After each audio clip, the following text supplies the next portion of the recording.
तो आज के क्वेश्चंस की तरफ बढ़ते हैं। सबसे पहला क्वेश्चन यहाँ पे अतुल शर्मा जी की तरफ से पूछा गया है, ऑल टाइम हाई से अभी कितना परसेंट दूर है, प्लीज ये भी बताइए। तो ऑल टाइम हाई से जो लार्ज कैप इंडेक्स है, जो लार्ज कैप 100 इंडेक्स जो है वो लगभग 7% की दूरी पे है, और जो मिड कैप इंडेक्स है वो भी 7 to 8% दूर है ऑल टाइम हाई से, जो इन्होंने सितंबर के अंदर लगाया था। नेक्स्ट अगर हम बात करते हैं स्मॉल कैप फंड की, तो वो अभी 12-13% के आसपास की दूरी है ऑल टाइम हाई से। प्रेजेंट मार्केट की बात कर रहा हूँ, आज थोड़ा बहुत प्रॉफिट बुकिंग ब्रॉडर मार्केट में देखने को मिल रही है। इसके अलावा अगर माइक्रो कैप इंडेक्स की बात करते हैं तो 15% की दूरी है। तो माइक्रो कैप से लेके लार्ज कैप तक अगर हम बात करें तो 8%, 7-8% से लेके 15% तक की दूरी ऑल टाइम हाई से अभी भी है, अलग अलग इंडेक्सेस की। तो अभी भी अगर कोई इन्वेस्ट करता है तो ऑल टाइम हाई हिट करते करते इतना रिटर्न तो वैसे ही उसका बन जाएगा। तो ये है, बहुत सारे ऐसे कमेंट्स आए थे कि ऑल टाइम हाई से कितनी दूरी है इंडेक्स की, तो इंडाइसेस की इन सब की इतनी इतनी दूरी है। नेक्स्ट क्वेश्चन हमारे पास आता है, क्वांट स्मॉल कैप अब खेल खत्म ही समझो, फर्जी एएमसी है। ये गजेंद्र शर्मा जी का कहना है। तो देखिए, ऐसी कोई बात नहीं है।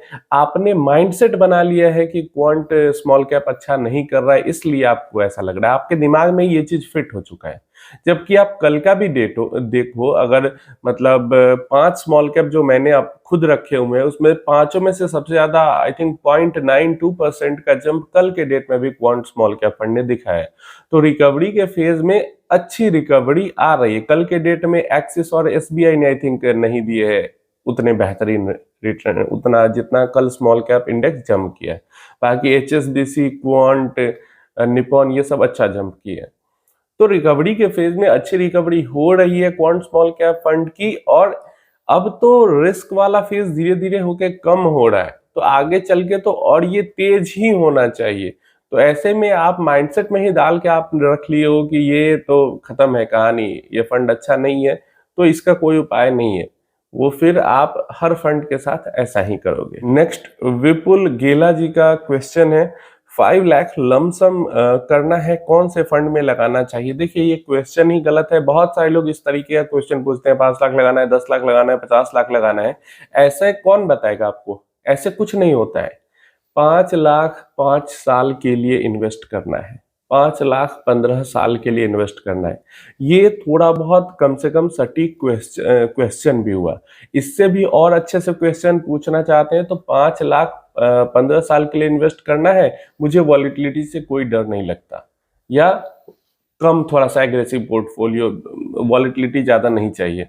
तो जब तक पूरा डिटेल में कोई नहीं पूछेगा तब तक कोई भी आपको जवाब नहीं दे पाएगा। तो आप लोग क्वेश्चन करते हो यहाँ पे या फेसबुक पे भी मैसेज करके, जब क्वेश्चन करते हो, बात करते हो या कमेंट करके, तो वहां पे पूरी तरीके से पूछा करो ताकि समझ में अच्छे से आ सके और बताया जा सके आपको। नेक्स्ट हमारे पास क्वेश्चन आ जाता है, what about the latest terrific Trump uncle news? America का न्यूज एक लेटेस्ट है, आप लोगों ने देखा कि नहीं, कि वहां पे $5 लाख के आसपास का आम का जो यहाँ से एक्सपोर्ट हुआ था उसको उन्होंने रिसीव करने से मना कर दिया। अब जो ट्रेडर है, जो एक्सपोर्टर है, उसके पास दो ही ऑप्शन है, या तो वापस मांगा जो कि बहुत खर्चे वाली चीज है, या तो वहीं पे सबको फेंक दो, डिस्ट्रॉय कर दो। तो किसी भी केस में जो ट्रेडर्स का है वो अच्छा खासा, मतलब $5 लाख के आसपास का नुकसान हो चुका है। अब वही यहाँ पे कमेंट में काफी सारे मैंने क्वेश्चन देखे कि ये अमेरिका थोड़ा सा इरिटेट हुआ पड़ा है, गुस्साया पड़ा है, इस कारण उसने ये फालतू का कॉज लगा के मैंगो एक्सेप्ट करने से वहां पे मना कर दिया। अब देखो, हो भी सकता है, नहीं भी हो सकता है, क्योंकि पहले चल रहा था कि अमेरिका और इंडिया का ही सबसे पहला डील होगा। लेकिन अभी अगर हम देखें तो इंडिया ने भी यूके के साथ पहले डील किया और अमेरिका ने भी यूके के साथ ही पहले ट्रेड डील किया है। उसके बाद अमेरिका ने चाइना के साथ भी अपना जो ये टैरिफ वॉर था उसको थोड़ा बहुत सेटल किया है। लेकिन इंडिया और अमेरिका का अभी नेगोशिएशन ही चल रहा है, अभी तक डील मतलब एकदम बस साइन होना बाकी था। ऐसी तक न्यूज आई, ऐसी तक अमेरिका की तरफ से भी बातें हुई, इंडिया की तरफ से भी बातें हुई, फिर ठंडे बस्ते में चला गया है। तो ये चीज हो सकती है, लेकिन इससे मुझे नहीं लगता कि डरने घबराने की कोई जरूरत है। जल्दी ही इसको फाइनलाइज कर लिया जाएगा, क्योंकि भाई सबको, हमें जब पता है तो सरकार को नहीं पता है कि अगर 90 दिन के बाद क्या होगा। तो ये चीज है। और हमें मुझे लगता है कि डरने की जरूरत नहीं है, सरकार ये चीजें देख रही हो, सरकारी काम।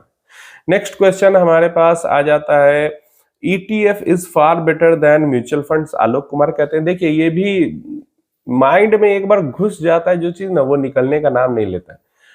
ETF के अपने फायदे हैं, अपने नुकसान है, म्यूचुअल फंड के अपने फायदे हैं, अपने नुकसान है। जहां पे सुपीरियर प्रोडक्ट की बात होगी तो वो हर केस सिनारियो में कभी भी एक म्यूचुअल फंड ही रहेगा। ETF में सबसे बड़ा जो डिमेरिट है वो ये है कि ETF सिर्फ इंडेक्स का ही होता है, एक्टिव मैनेज्ड ETF नहीं होता है। और म्यूचुअल फंड्स में एक फंड मैनेजर, एक इंसान अपने दिमाग के साथ इन्वेस्टमेंट कर सकता है, वो चीज ETF के अंदर नहीं होती है। और इसी कारण हमेशा ही म्यूचुअल फंड सुपीरियर प्रोडक्ट रहेगा। क्योंकि पिछले एक साल में ऐसा, मतलब पिछले एक साल में तो वीडियोस ऐसे ऐसे यूट्यूब पे आए हैं जैसे उससे पहले ETF एग्जिस्ट ही नहीं करता था, अचानक से इनको पता चल गया ETF के बारे में। देखिए पिछले एक साल में ETF को बहुत ज्यादा प्रमोट करने की कोशिश की गई है, लेकिन जिस तरीके का सक्सेस मिलना चाहिए, इतना प्रमोशन के बाद भी ETF को उस तरीके का सक्सेस नहीं मिल पाया है।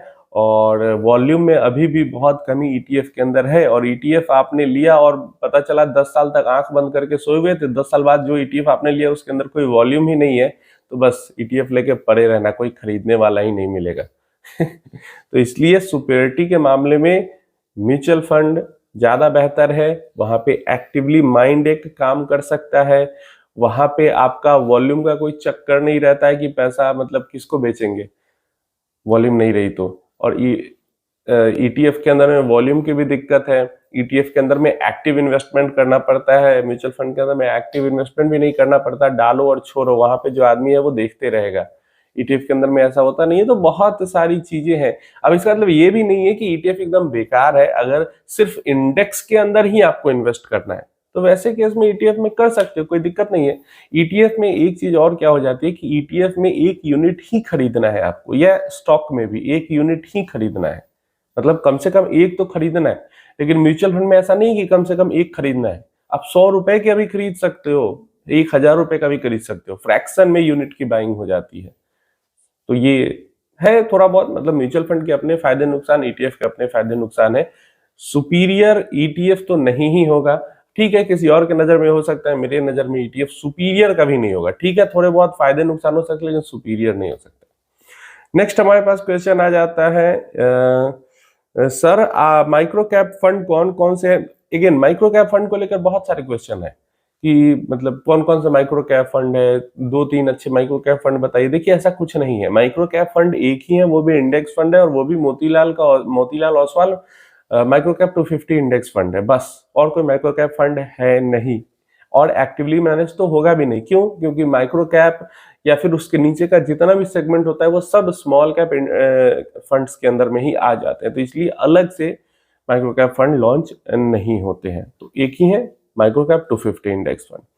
नेक्स्ट हमारे पास क्वेश्चन आता है, सर मैं नसरुद्दीन अंसारी, सर मैं एक्टिव HDFC मिड कैप में इन्वेस्ट करता हूं, क्या मैं कोटक 150 मोमेंटम 50 इंडेक्स फंड में निवेश कर सकता हूं, प्लीज बताइए 10 साल प्लस के लिए। 10 साल प्लस के लिए जो ये निफ्टी 150 मोमेंटम 50 मिड कैप जो है, Nifty mid cap 150 momentum 50 index fund है, वो 10+ ईयर्स टाइम पीरियड के अकॉर्डिंग बहुत अच्छा फंड है। और अगर मिड कैप कैटेगरी में इन्वेस्ट करना है तो किया भी जा सकता है। लेकिन मैं अगर पहले से किसी actively managed mid cap fund में हूं, जैसे यहाँ पे HDFC है, तो ऐसे में HDFC को एग्जिट करके और फिर उसमें जाना ये बेहतर चॉइस ही होगी, ये कोई नहीं बता सकता है। ये हो सकता है आज से 10 साल बाद HDFC मिड कैप का रिटर्न ज्यादा हो और उसका रिटर्न कम हो। क्यों? क्योंकि आप एक ही सेगमेंट की बात कर रहे हैं। हाँ, अगर कोई ये कहे कि मैं निफ्टी 100 के जगह निफ्टी मिड कैप 150 में इन्वेस्ट करूं, तो वो तो श्योर शॉट ही करना चाहिए, क्योंकि लार्ज कैप से बेहतर मिड कैप रिटर्न देगा। लेकिन मिड कैप में कौन सा जो है जो ज्यादा बेहतर रिटर्न देगा, ये थोड़ा सा कहना मुश्किल या कहूं मैं नामुमकिन के बराबर है। लार्ज से ज्यादा मिड, मिड से ज्यादा स्मॉल, स्मॉल से ज्यादा माइक्रो, ऐसे तो रिटर्न्स मिलेंगे ही मिलेंगे। लेकिन अब स्मॉल में कौन सा स्मॉल है जो ज्यादा रिटर्न देगा, ये कहना मतलब भगवान ही ये बता सकते हैं एकदम करेक्टली, सही सही, कोई इंसान तो नहीं ही बता सकता। तो फोकस कैटेगरी पे करना चाहिए कि हाँ, हम अपनी होल्डिंग पीरियड के अकॉर्डिंग अच्छी कैटेगरी सेलेक्ट करें, ना कि उस कैटेगरी के अंदर जो बेस्ट फंड है वही सेलेक्ट करें, क्योंकि वो हम कर ही नहीं पाएंगे। वो लक पे डिपेंड करेगा कि जिसके अंदर हम इन्वेस्ट करें वो बेस्ट हो जाए या वर्स्ट हो जाए, या फिर भगवान आपको बता दे तो बता दे। ऐसे कैटेगरी सेलेक्ट करना हमारे पक्ष में है और बेस्ट फंड सेलेक्ट करना वो भगवान के पक्ष में, क्योंकि आज जो बेस्ट है वो कल नहीं होगा, कल जो बेस्ट होगा वो परसों नहीं होगा, और परसों जो बेस्ट होगा वो उसके अगले दिन नहीं होगा या अगले साल नहीं होगा। तो इसलिए इन सब चीजों पे उतना ध्यान देने की जरूरत नहीं है। तो ये सारे आज के क्वेश्चंस अपडेट्स थे। आपका कोई क्वेश्चन या क्वेरी है तो नीचे कमेंट बॉक्स में पूछ सकते हो। मुझसे डायरेक्टली बात करना है, कुछ सवालात हैं तो आप सीधा फेसबुक पेज पे आ सकते हो। यूट्यूब चैनल पे फेसबुक पेज का लिंक है, वहां से डायरेक्टली फेसबुक पेज पे आके मैसेज कर सकते हो। Portfolio related, scheme related, mutual fund related, कोई प्लेटफॉर्म रिलेटेड कोई दिक्कत है, कुछ भी तो